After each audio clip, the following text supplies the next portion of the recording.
Gremo v kino.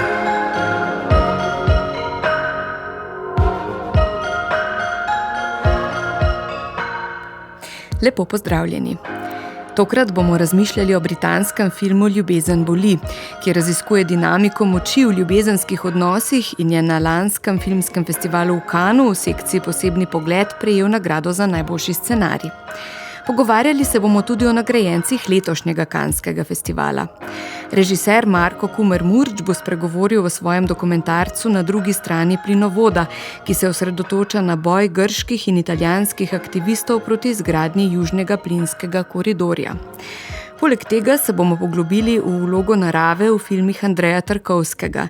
Na televiziji Slovenija in v spletnem arhivu so v okviru cikla njegovih filmov na ogled njegova zadnja 3 dela: Žrtvovanje, Nostalgija in Stalker.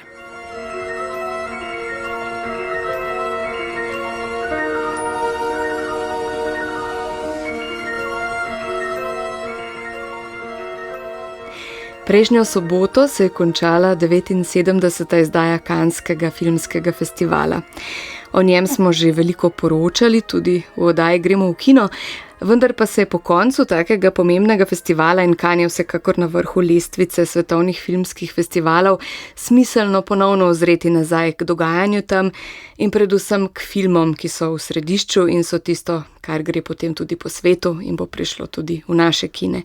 Ingrid Kovač-Brus je obiskala festival in je zdaj spet nazaj v Ljubljani in z mano v studiu. Ingrid, živjo. Živjo. Torej, zlato palmo je prejel Fjord. Romunski režiser Cristi Mungiu je skoraj 2 desetletji po prelomni filmski drami 4 meseci, 3 tedni in 2 dneva in po vrsti drugih nagrad zdaj spet prejel glavno nagrado Canskega festivala. To je njegov prvi film, ki ga je posnel v angleščini, v njem igra tudi norveška igralka Renate Reinsve, ki je odigrala glavno vlogo v Sentimentalni vrednosti, zelo odmevnem filmu, ki je bil prejšnje leto na festivalu v Cannesu.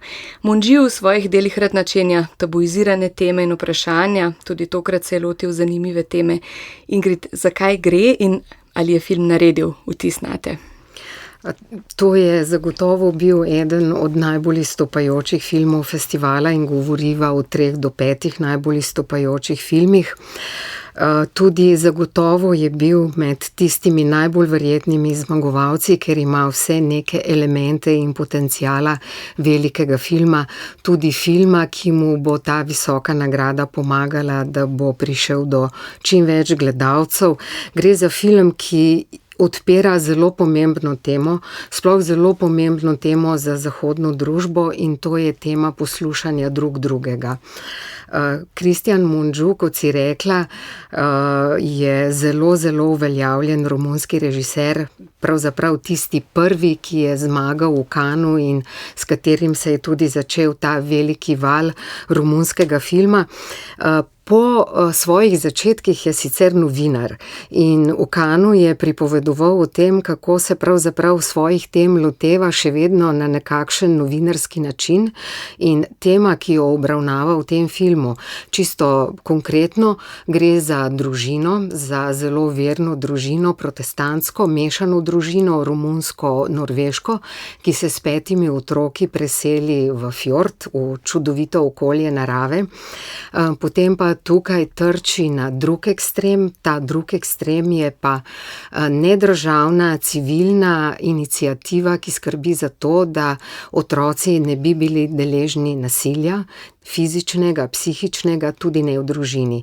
In v tem primeru, v primeru te družine, mama je Renate Reinsve, oče pa uveljavljen romunski igralec Sebastian Stan, zaznajo, da tukaj morda pa gre za neko družinsko nasilje. In ker gre za tako zelo drugačno družino, skoraj da z ortodoksnim načinom vzgoje otrok, se tukaj vzpostavi to popolno nerazumevanje, ki sem ga omenila na začetku. No, ampak Cristian Mungiu, nekdanji novinar, se je tega res lotil zelo raziskovalno. 10 let je zbiral take in podobne primere, ki so se dogajali v tem prostoru, zelo veliko jih je bilo, in šele potem, ko je nabral ogromno materijala, se je pred 2 letoma, kot je povedal, lotil pisanja scenarija, tako da tudi neke stvari, ki bi se morda zdele ekstremne, so vse v resnici tudi obstajale, ker ti dve zelo različna načina vzgoje otrok, zelo različna načina na pogleda na družbo, seveda potegneta za sabo svoje privržence, tudi zunaj meja Evrope vključijo se ameriški podporniki ene in druge vizije.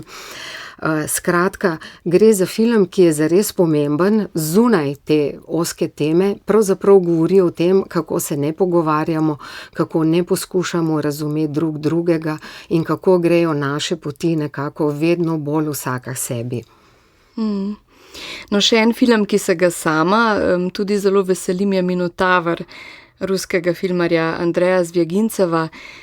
Zvjagincev, ki sam ne živi več v Rusiji, je dogajanje filma postavil v leto, ko je Rusija napadla Ukrajino. Gre pa za družinsko zgodbo in film je prejel veliko nagrado na festivalu. Ja, to je druga najmočnejša nagrada in to je bil tudi film med temi velikimi kandidati. Zvjagincev se je že pred 6 leti v času covida izselil iz Rusije. Tudi to je njegov prvi film, sploh po vsem tem času, tudi sam je ves čas ponavljal, kako je hvaležen, da se je lahko vrnil nazaj k ustvarjanju. 40 dni je namreč preživel v komi zaradi cepljenja s Sputnikom proti covidu, tako da je trajalo kar nekaj časa, da je spet lahko začel delati in to je film, ki je sicer evropska koprodukcija brez ruskega produkcijskega deleža, sicer pa ruski film v ruščini z ruskimi igralci, ruska tematika. Film so pa snemali v Litvi, tudi na meji z Rusijo, ker so poskušali ustvariti ruski prostor in prepričljivost tega ruskega okolja. No, Zvjagincev je za izhodišče filma Minotaver vzel kriminalko, ljubezensko kriminalko Clauda Chabrola, Nezvesta. Postavil jo je v Rusijo med rusko visoko družbo in prek te kriminalke, ki je zvesto sledil v ozadju, nekako gradi podobo ruske družbe na predvečer napada na Ukrajino. In to počne na en popolnoma svoj način, ki pripelje potem gledalca do tega velikega protivojnega finala, ki je avtorsko nekaj povsem izjemnega. Zelo poetičen, če lahko rečem samo to, ker pravzaprav je to nekakšno presenečenje konca filma. Že v času festivala sva se pogovarjali o novem filmu Pavla Pavlikovskega, v središču katerega je pripoved o Tomasu Mannu in v njem spet nastopa izjemna Sandra Hüller kot njegova hčerka. Pavlikovski je prejel nagrado za režijo pa so nagradili tudi Javierja Calva in Javierja Ambrosija za Črno kroglo.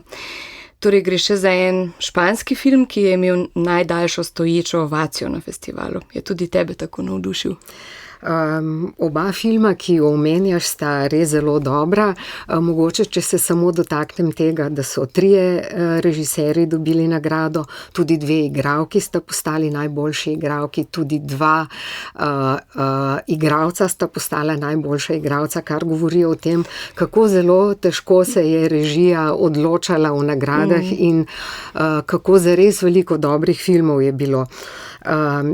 Črna krogla je zelo zanimiv film o Španiji v času državljanske vojne, narejen na svež način. Režiserja sta vsaj za ne Špance bila neznanki, sta zelo mlada, 30-letnika. Producent tega filma je Pedro Almodóvar in gledamo Španijo na podeželju, nerazvito Španijo, kako pričaka domnevne osvoboditelje, to je Italijane in Nemce, sicer pa sta oba režiserja zgradila zelo prepleten film. V bistvu gledamo 3 moške, za gledalca je morda najzanimivejši pisatelj Federico García Lorca, gledamo ga v njegovi mladosti, gledamo njegovega prijatelja, ljubimca, ki pozneje izgubi življenje, tako kot Lorca, in gledamo amaterskega glasbenika iz podeželja. In oba režiserja režiserja, torej Calvin in Ambrosi, zelo umetelno prepletata zgodbe vseh treh in jih tudi pripeljata v sodobnost. Smo pa videli 3 španske filme letos v tekmovalnem programu. Almodóvar ni bil samo producent, pokazal je tudi svoj najnovejši film Grenak Božič, spet delno avtobiografski, zelo soliden film, ki pa potem na koncu ni bil nagrajen. Kot si že omenila, sta si tudi nagrado za glavno žensko vlogo delili, Virginie Efira in Tao Okamoto, in sicer za vlogi v filmu japonskega režiserja Ryusukeja Hamaguchija Nenadoma. Se je tudi tebe ta film tako dotaknil, kot o njem pišejo nekateri kritiki? Ja, zelo. Sem prepričana, da je tudi žirija ga imela v samem vrhu in da se je potem odločila, morda, to so zdaj neke domneve, da zaradi njegove dolžine, film je dolg 3 ure in 20 minut, to le ne bo največja nagrada, ker kot vemo, marsikaterega gledalca taka dolžina odvrne. Ko sem šla iz kinodvorane, sem tam srečala kolegico iz francoskega radia, ki si je film ogledala svojima najstnikoma, in lahko zagotovim, da smo vsi 4 se čudili, kako hitro so nam minile te 3 ure in še toliko minut.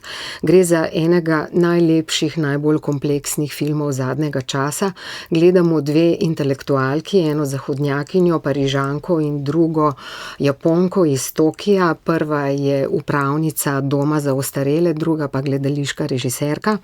Gre za temo, ki je nastala na podlagi dopisovanja, resničnega dopisovanja 2 intelektualk. Ena od njiju je zelo bolna, šteti so ji dnevi, ker ima diagnozo hitro napredujočega raka, tako da je njuno življenje, razmišljanje in sploh delovanje zelo intenzivno, ker veste, da nimata veliko časa. In odpirata različne teme. Od vprašanja, kaj pomeni kapitalizem za navadnega človeka, ali res v družbi vse manj otrok, zato ker kapitalizem od človeka zahteva, da dela in samo še dela in še več dela, zato da lahko vzdržuje nivo življenja, ki ga želi, do tega, kar se je sploh mene, ki sem iz tega prostora še posebej dotaknilo, do kar nekaj prostora je tudi namreč v filmu temu namenjeno, do delovanja psihiatra Bazalije tukaj na naši neposredni meji v 70 letih v Trstu in v Gorici, in do tega njegovega zelo človeškega načina zdravljenja psihičnih težav. Tako da to je nedvomno eden od velikih filmov. Naj spomnim, da je predtem Ryusuke Hamaguchi že posnel maratonski film Drive My Car. Tokrat ta sicer gostobesedna meditacija poteka še hitreje in intenzivneje in res film priporočam. Ingrid, mislim, da nama počasi zmanjkuje časa. Očitno je bilo res zelo veliko zanimivih filmov v Cannu. Verjamem, da bodo vsi omenjeni filmi slej ko prej prišli tudi v naše kine, tako da hvala za tale vpogled. Hvala enako. Nekako pričakujemo, da katerega vsaj Almodóvarja, ki se na Balkanu že vrti, v Španiji pa sploh, je imel že predfestivalsko distribucijo, da ga vidimo čim prej, morda že poleti.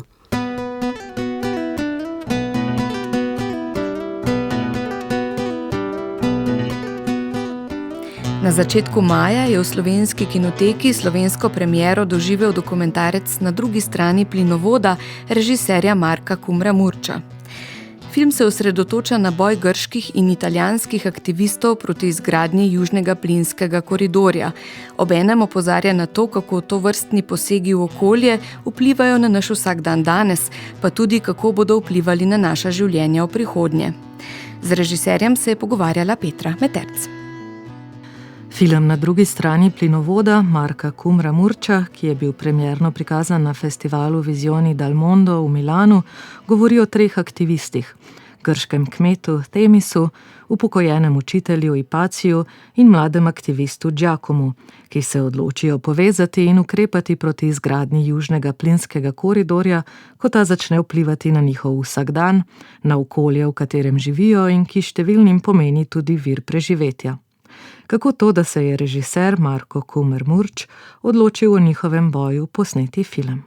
Kolegica Katja Lichtenwallner, ki je tudi novinarka v tistem času, bila zelo aktivna novinarka, je živela v Grčiji približno 10 let in je spremljala različne stvari. In ona je takrat enkrat enem od obiskov, povratkov nazaj v Slovenijo, govorila o tem, pa še njen takratni partner je bil fotograf in sta poznala to zgodbo. In pol jaz sem takrat bil v nekem življenjskem obdobju, da sem si to lahko privoščil, nisem še imel recimo otroka in podobno. In sem se pač usedel v avto in sem se pelal, to je tak, 10 ur, en dan sem se vozil, pa sem šel to pogledat in na enih teh prvih obiskov sem dobil neke zelo zanimive materijale.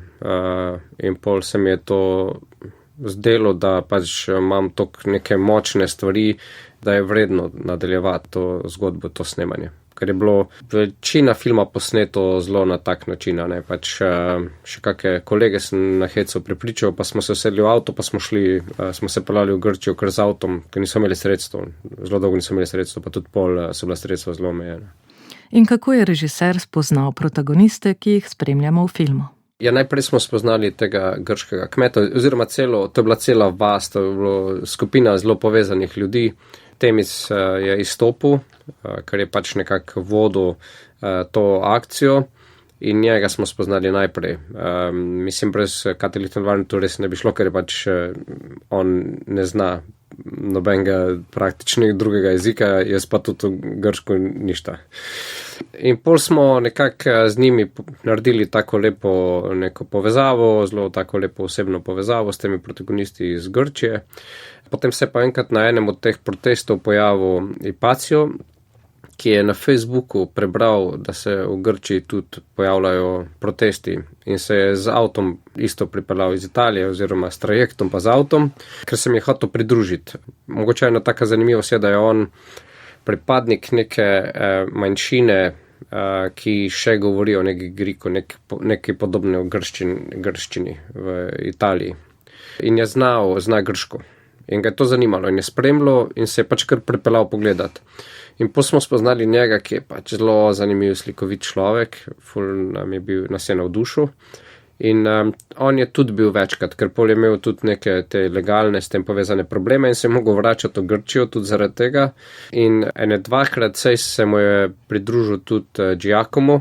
Pa smo ta fokus usmerili še v Italijo, smo začeli hoditi v Ipulijo, se družiti z njimi. Jaz sem recimo tudi kar včasih spal pri Ipaciju, me je povabil domov, to so zelo topli, srčni ljudje. In smo začeli spremljati ta italijanski del zgodbe. Vmes pa, da bi dobili neko to širšo sliko, pa nas je začelo zanimati tudi Azerbajdžan. Jaz sem tudi recimo enkrat eno novo leto šel v Azerbajdžan, ker sem spoznal Altaja, ki je zdaj nek narator, ki pove še, ni ga veliko filmov, v dolgi verziji ga sploh ni, v kratki verziji ga ni veliko, ampak se mi zdi, da pove neke te ključne stvari.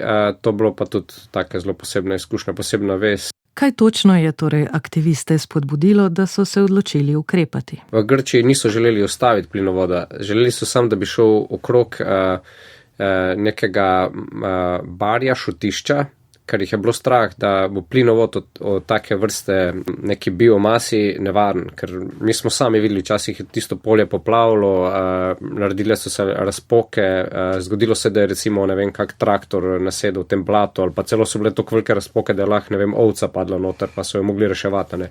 To res ni bil hecno, ni izgledalo, da da pretiravajo. In valjda jih je skrbelo, kaj pomeni tako občutljivo stvar, neko ogrom plinovod postaviti v neko gorljivo maso praktično. Ne. So imeli zelo, se mi zdi, prave argumente, ampak spet, ker je šlo to za nek večji mednarodni projekt, so pač, ne vem, večina inženirjev, niti ne vsi trdili, da bo že to nekako zdržalo, da druge izbire pač preprosto ni. V Italiji pa so tudi naveličani tudi nekih podobnih projektov iz preteklosti, predvsem prvič želeli zaščititi oljke. In najbolj čustvena stvar je bila, da so bile včasih to tudi stoletne oljke. To so ogromne stare oljke, ki so jih pač preprosto zaradi tega projekta mogli. Delno so jih presadili, delno so jih posekali, pa tudi skrbela jih je podtalnica. Zdaj, če ti zarežeš neko tako infrastrukturo, spreminjaš podtalnico. Mislim, veliko teh stvari je v bistvu za nekega zelo navadnega opazovalca abstraktnih in se težko si predstavljamo posledice, ampak to ne pomeni, da jih ni. Ne? To pač pomeni, da lahko pride do nekih večjih sušnih površin. To pač lahko pomeni zelo resne posledice. Tudi, če se jih mi težko predstavljamo, ker so to stvari, ki jih je pač treba nekako izluščiti iz problemov. Film Na drugi strani plinovoda je slovensko-italijanska koprodukcija, v prihodnjih mesecih pa film čaka distribucija še drugod po Sloveniji, med drugim bo prikazan v Celju, Velenju, Izoli, Idriji in Tolminu. What am I gonna do with you? Whatever you want, really.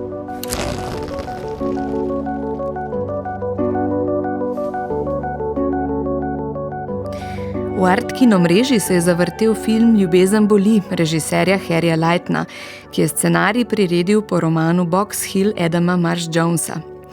Film prikaže specifično dinamiko moči v gejevskem odnosu, kjer je eden gospodar in drugi služabnik.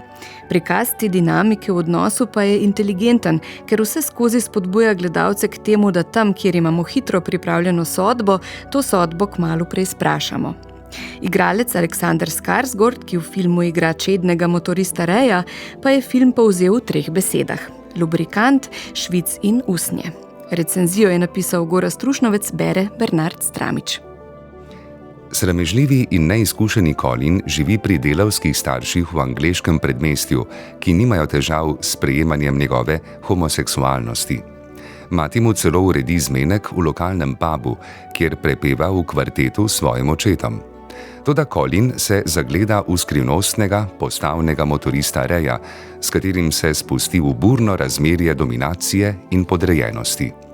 Zelo hitro se tudi preseli k Reju, kjer postane njegov služabnik. Molčeči Rej bolj skrbno razporeja vsakodnevne naloge kot odmerke pozornosti in naklonjenosti, ki jih namenja Colinu, in precej dolgo se zdi, da ta nenapisani dogovor ustreza obema.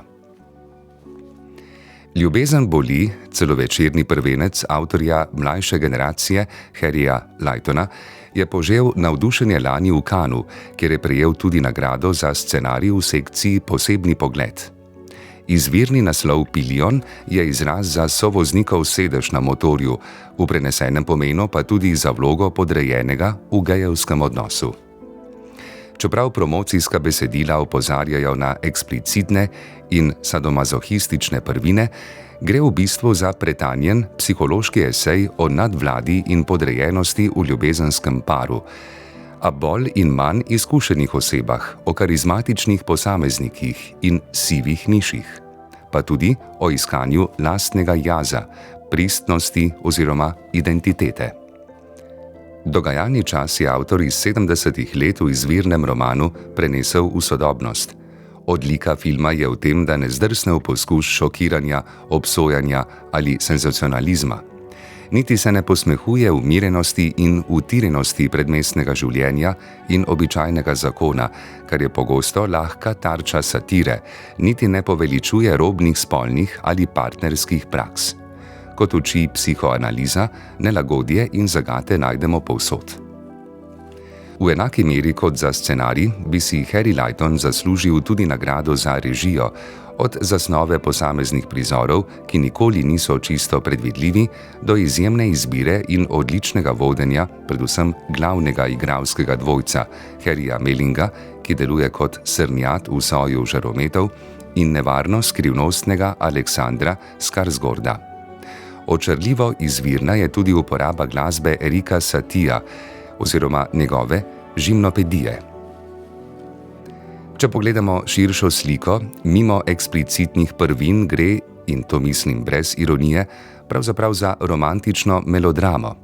Film Ljubezen boli je globoko humano raziskovanje človeškega čustvovanja in pravzaprav film o tem, da je težko zdržati v dosledni transgresivnosti. V tem je obenem podoben in različen od pisanja oziroma radikalne filozofije Markiza de Sada. In film se razplete celo v konservativno potrditev ljubezni oziroma nujne konstrukcije para, ki morda ni čisto običajen, spet pa ne tako zelo različen od obrazcev melodram, ki jih prinaša glavni kinematografski tok.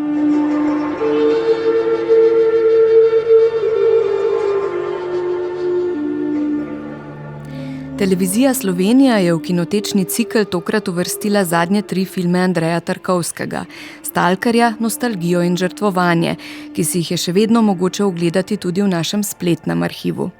Ob tej priložnosti Tina Poglajen premišljuje o vlogi narave v njegovih filmih. Andrej Tarkovski velja za enega največjih režiserjev vseh časov. Pogosto ga imajo tudi za enega izmed najbolj poetičnih in metafizičnih filmskih ustvarjalcev. Filmska kritika je v njegovih filmih pogosto obravnavala teme eksistencialne in spiritualne krize, arhetipa samožrtvovanja, spomina in časa, breme čutenja ter povezavo med človekom in naravo. Voda, dež, megla, veter, drevesa in zaraščene ruševine res sodijo med najbolj prepoznavne elemente filmskega sveta Andreja Tarkovskega. Koliko pa so lahko še relevantna branja, ki jih vidijo predvsem kot metaforo za človekovo zavest, v svetu, ki ga določa čedalje hujša okoljska kriza, izkoriščanje nečloveških bitij in v katerem se zdi premik k posthumanizmu ne le logičen, temveč vse bolj nujen. V filmih, kot so Stalker, Nostalgija in Žrtvovanje, naravo lahko beremo tudi na drugačen način, ne le kot ozadje, pred katerim se odvijajo človeške zgodbe ali kot simbole, temveč kot neodvisno silo ali celo kot protagonista. Ta vloga je neposredno povezana z načinom, kako Tarkovski uporablja filmska izrazna sredstva. Njegovi filmi so znani po dolgih kadrih, počasnem gibanju kamere in omejeni uporabi montaže. Ključno je, da kamera pogosto niti ne sledi človeškim likom, temveč prostoru. Zadržuje se na lužah, mokrih stenah, travi, ki jo premika veter, predmetih, ki jih je načel čas. V Stalkerju vidimo znamenit prizor brez neposredne narativne funkcije. Kamera drsi tik nad gladino vode in razkriva predmete na njenem dnu. Rjo, rastline, ostanke mozaika. Posnetek traja precej dlje, kot bi zahtevala klasična dramaturgija. Ne spremljata ga dialog ali glasba. Takšni trenutki so značilni za Tarkovskega. Njegovi filmi pogosto namenjajo veliko časa pojavom, ki v klasičnem pripovednem filmu veljajo za drugotne. Vodi, vetru, svetlobi, teksturi predmetov ali praznim prostorom. Njegovi filmi ustvarjajo občutek, da prostor ni podrejen človeku. Kamera se ne osredotoča vedno na tisto, kar je pomembno za zgodbo, ampak vztraja pri opazovanju sveta. V Nostalgiji tako skoraj 7 minut gledamo Gorčakova, ki skuša čez izpraznjen bazen prenesti gorečo svečo. Kamera ostaja na razdalji in prizoru ne vsiljuje interpretacije. Človek, voda, megla in razpadajoča arhitektura dobijo približno enako časa in enako težo. Učinek je nenavaden, gledalec začne zaznavati nečloveške elemente prizora kot enako prisotne, ne kot ozadje človeške geste. To je še posebej očitno v Stalkerju, naslovni lik o skrivnostni coni, ki jo sestavljajo zaraščeni industrijski objekti, močvirja, luže in ostanki nekdanje civilizacije, govori kot o živem, čutečem bitju. Cono so pogosto razumeli kot alegorijo za vero, nezavedno ali umetnost, a ob ponovnem ogledu filma se zdi, da film vztrajno zavrača tako enoznačno razlago. Podoben učinek kot vizualno enačenje človeka in narave ustvarja tudi zvočna podoba. V Stalkerju slišimo veter, kapljanje vode, oddaljene kovinske zvoke in šume neznanega izvora. Ti zvoki niso uporabljeni kot orodje za ustvarjanje vzdušja ali za prebujanje čustev, temveč obstajajo vzporedno z drugim dogajanjem. Ko stalker razlaga pravila cone, zvočna krajina obstaja naprej, neodvisno od njegovih besed. Pokrajina njegovim besedam sploh ne posveča pozornosti. Cona tako postopoma prične dajati vtis avtonomne prisotnosti. Nečloveški svet v filmu ni sovražen, ni prijazen in ni skrivnosten zato, ker bi nekaj skrival pred človekom. Deluje predvsem kot prostor, ki obstaja po lastnih zakonitostih. Barvna dramaturgija ta premik dodatno podčrta. Prizori zunaj cone so posneti v rjavkasti sepiji. Cona je posneta v subtilnih zelenih barvah in mehkejši svetlobi. Nečloveški svet ni lepši v smislu estetike. Barve le upočasnijo pogled in ga ustavijo pri travi, svetlobi in teksturi. Tudi v žrtvovanju narava ni zgolj kulisa zgodbe o morebitni katastrofi. Eden osrednjih motivov je drevo, ki ga oče in sin vsak dan zalivata, a pomembnejši od njegove simbolike je način, kako ga Tarkovski umešča v filmski prostor. Drevo, morje, veter in odprta pokrajina so prisotni skozi ves film in ustvarjajo občutek trajanja, ki presega človeško življenje. Znameniti prizor požiga hiše je posnet v enem samem dolgem kadru. Kamera je oddaljena, statična, drevo ob hiši ostane neprizadeto, nebo se ne spremeni. Namesto da bi dogodek razbil z montažo in poudaril njegovo spektakularnost, režiser vztraja pri neprekinjenem opazovanju prostora in časa, vizualno pa človeška dejanja ponovno izenači z nečloveškim okoljem. Sodobna ekokritika in posthumanistična misel predlagata, da nečloveški svet razumemo kot agens, ne v antropomorfnem smislu, ampak v smislu, da deluje po lastnih zakonih, neodvisno od človeškega namena. V tem okviru pokrajine v filmih Tarkovskega ne odsevajo zgolj notranjih stanj likov, ampak delujejo kot samostojne sile, ki oblikujejo izkušnjo sveta. Človek je le eden od elementov prostora, ki ga kamera opazuje z enako pozornostjo kot vse drugo. Morda je ravno to, v času, ki zahteva premik v razumevanju razmerja med človekom in preostalim svetom, tisto, kar Tarkovskega dela relevantnega na način, ki ga izvirni kontekst nastanka filmov ni mogel predvideti.